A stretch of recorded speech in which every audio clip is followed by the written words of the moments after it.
So the conclusions. This online module on development policies and interventions, I've talked a lot about the fact that policies are not very clean-cut processes that we can just expect to have the desired effects.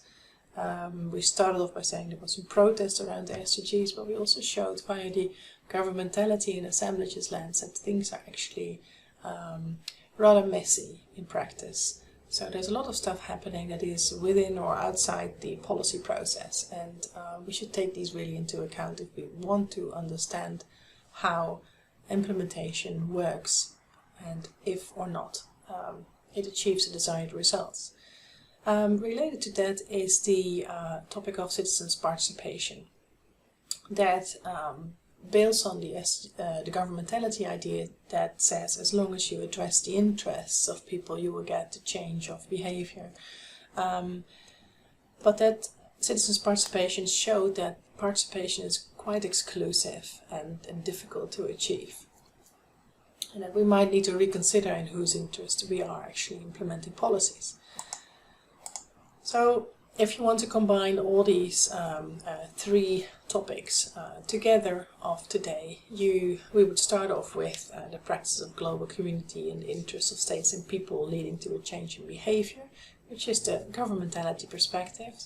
And within these processes, the SDG is really focused on active participation of local community. It's one of the highlights in the report and in the framework. But you see that this leads to very exclusive practices. Not everybody is included, and there's a sort of a broad understanding of what we see as the perfect participant, or which aren't or which are not included. And it doesn't always mean that everybody is involved. Now, that is not necessarily a problem. But if it really means that the poorest of the poor are not included in policies and sustainable development goals, then we are dealing with an important issue which needs to address. And the second sort of conclusion that we can draw from when people are involved in policies or interventions, this automatically leads to a situation where things are assembled. And there the assemblages lens really is a very valuable anthropological perspective on the studying of how these governmentality processes actually works and how people are involved and what kind of practices exist that connects different participants to different stakeholders and deals with contestations and fragile states and risks and all these stuff. So this is in a nutshell the overview of all these different parts in the online module. And then there's a few conclusions.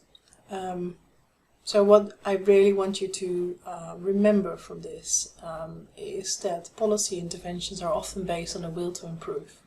And this will to improve is strongly related to governmentality.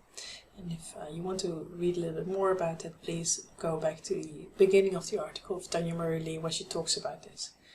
But policies, therefore, because you're dealing with the will to improve and because you're dealing that you cannot make people do what you want them to do by force, you have to convince them. And this always results in assemblages. So as soon as you're dealing with non-binding regulations, you will have to think and talk about assemblages.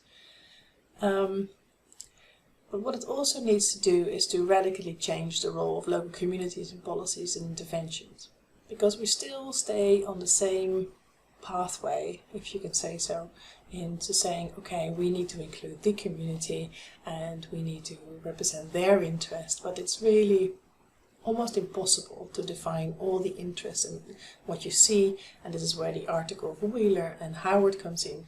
What you see is that the representation of the community and their needs and interests is often very exclusive. And in that article and in that part we also presented some radical changes that may look like you are doing the same things, but actually mean a lot of other big changes that we need to implement these in order to successfully achieve, for example, the SDGs. Now, at the beginning of this online module, we talked about, or I talked about, the 3 learning outcomes that you should have achieved after fulfilling this online module. And the first one that was stated was that we are able to critically evaluate the implementation of development policies. And as I said in the previous slide, one of the main messages from this is that implementations are messy and not always equal. And then when you look at the second learning outcomes, which says comparing and contrasting different perspectives on development policies, we can identify the governmentality perspectives, which is not as such an anthropological perspective, but really connects to it. But that focuses on the practices of governments.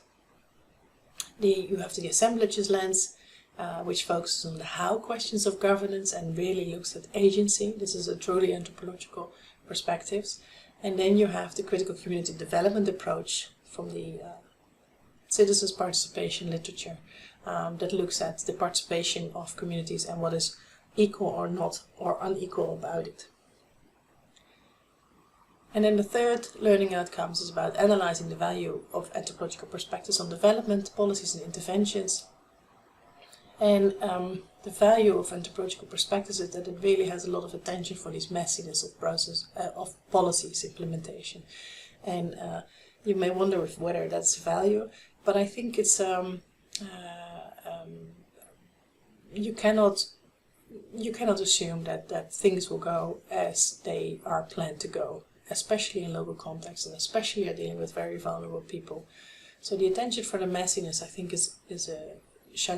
gives a good idea of what is actually going on. And then anthropological perspectives also have a lot of attention for the inequalities or the tokenism and lead capture that are inherent in global frameworks. And we need to get rid of these because these are not right things. And I think the anthropological perspective does shine a light on these. And finally, anthropological perspectives would focus on an agency. This is not something new. But also on representation in the policy domains, and really out to create equal spaces for connectivities and dialogues for all of us, rich and poor. And by this I really want to wrap up the online module. You have made it, I hope you liked it, and if you have any other questions about this particular online module, you can email me, and my email is always in the slides. Bye bye.